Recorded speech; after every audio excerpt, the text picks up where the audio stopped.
ولولا كلمة سبقت من ربك لكان لزاما وأجل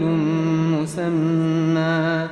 فاصبر على ما يقولون وسبح بحمد ربك قبل طلوع الشمس وقبل غروبها ومن آناء الليل فسبح وأطراف النهار لعلك ترضى ولا تمدن عينيك إلى ما متعنا به أزواجا منهم زهرة الحياة الدنيا لنفتنهم فيه ورزق ربك خير وأبقى وأمر أهلك بالصلاة واصطبر عليها لا نسألك رزقا نحن نرزقك والعاقبة للتقوى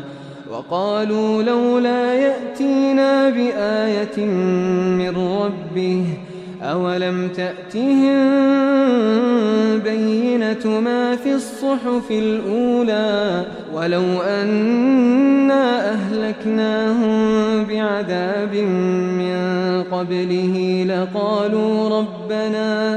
لقالوا ربنا لولا أرسلت إلينا رسولا فنتبع آياتك من قبل أن نذل ونخزى قل كل متربص فتربصوا فستعلمون من أصحاب الصراط السوي ومن اهتدى.